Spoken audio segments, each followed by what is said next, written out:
안녕하세요. 한국외국어대학교 국제지역연구센터 HK 연구교수 박홍서입니다. 오늘은 중국은 과연 미국을 넘어설 수 있을까? 이 주제에 대해서 말씀을 드리겠습니다. 요즘에 미중 관계가 상당히 핫 이슈고요. 많은 언론에서 미중 관계, 특히 미중 관계를 상당히 갈등 지향적으로 그리고 있고요. 중국의 GDP 성장을 이제 예로 들면서 곧 미국을 뛰어넘을 것이다.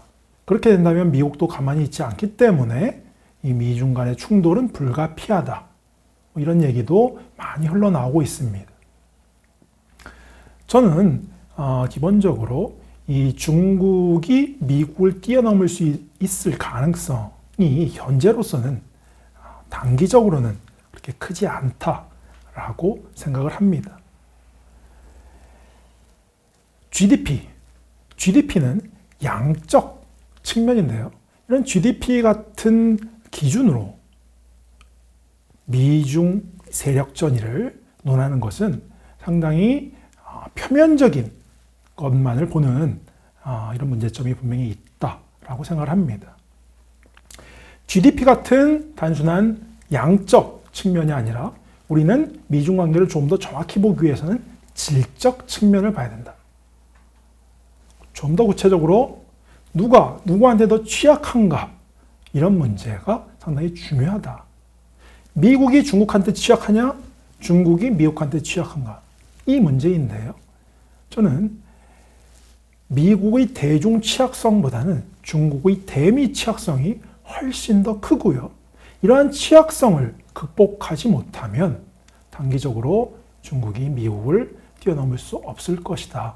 이렇게 결론 내리고 싶습니다. 국가 간의 관계는 여러 가지 측면이 있어요. 군사 안보 영역이 있고 경제적인 영역이 있고 또 기타 영역이 있는데, 군사 안보적인 측면에서 중국의 대미 취약성은 그다지 크다고 볼 수 없습니다. 중국은 기본적으로 핵 억지력을 갖고 있는 국가고요. 미국 역시도 핵 억지력을 갖고 있기 때문에 양국 간의 전쟁은 의미가 없고, 이런 측면에서 군사 안보 영역에 있어서 본질적으로 취약하다 볼 수는 없겠죠. 중요한 것은 경제적인 문제입니다. 경제적인 측면에서 중국의 대미 취약성은 상당히 크다. 이렇게 좀 결론 내리고 싶습니다. 왜 그런가? 그 이유는 간단합니다.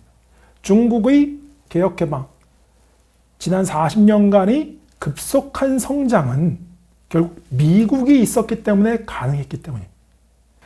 미달러 체제를 소위 신브레튼 우드 체제라고 하는데요. 중국은 이 신브레튼 우드 체제에 올라타서 경제 발전을 했습니다. 구체적인 그 연결고리를 보면 중국은 미국으로부터 자본과 기술, 첨단 기술을 받습니다. 그 자본과 첨단 기술을 갖고 공장을 짓고 세계의 공장으로서 물건을 만들어서 미국과 전 세계에 수출을 하게 됩니다. 그렇게 미국 시장에 진출해서 엄청난 달러를 벌어들이게 되는 것이죠. 그러면 그 달러를 갖고 다시 미국 국채를 삽니다. 중국이 미국 국채를 사는 이유는 그만큼 미국의 소비시장을 부양시키겠다는 의미입니다. 미국의 소비시장이 부양돼야지 중국의 대미 수출이 원활해지기 때문에 그렇습니다. 결국 달러는 돌고 돕니다. 그럴수록 중국은 소위 달러 중독에 빠지게 되는 것이죠. 중국은 달러가 없으면 대외 무역 결제를 못하고요. 그 다음에 궁극적으로 1997년, 98년 한국의 IMF 위기처럼 이 국가 부도에 빠질 수도 있습니다. 해외 부채를 갚지 못하면. 그렇기 때문에 중국은 달러를 엄청나게 쌓아두고 있죠. 이것이 지금 미중 경제 관계입니다. 미국이 달러와 금융 휘토리라고 할 수 있는 달러와 자본과 첨단 기술을 제공하고, 중국은 그 레시피에 따라서 물건을 만들어서 전 세계에 뿌리는 신브레튼 우드 체제고요. 이 미중 경제 관계에서 계속 반복해서 말씀드리지만 중국의 대미 취약성이 클 수밖에 없다. 중국 역시도 대미 취약성을 누구보다도 잘 알고 있습니다. 그래서 이것을 극복하려고 하는 것이죠. 소위 중국 제조 2025, 중국만의 원천 기술, 독점 기술을 개발해서 더 이상 미국의 레시피에 의탁하지 않겠다. 그리고 이 기술 개발, 원천 기술을 독점함으로써 해외 무역을 할 때 달러 결제가 아니라 위안화 결제를 모색하겠다. 이런 행태들을 보이고 있고요. 그 다음에 1대1로도 마찬가지입니다. 1대1로는 너무나 미국 시장에 의존하고 있기 때문에 이것을 수출 시장을 다변화해서 미국에 대한 취약성을 줄이겠다. 이런 의도가 있고요. 1대1로 과정에서도 역시 위안화의 사용 비율을 높여가면서 달러 중독을 극복하겠다. 이런 것들이 현 중국 정부의 전략이라고 볼 수가 있겠습니다. 그럼에도 불구하고 분명히 한계점들이 있는 것이죠.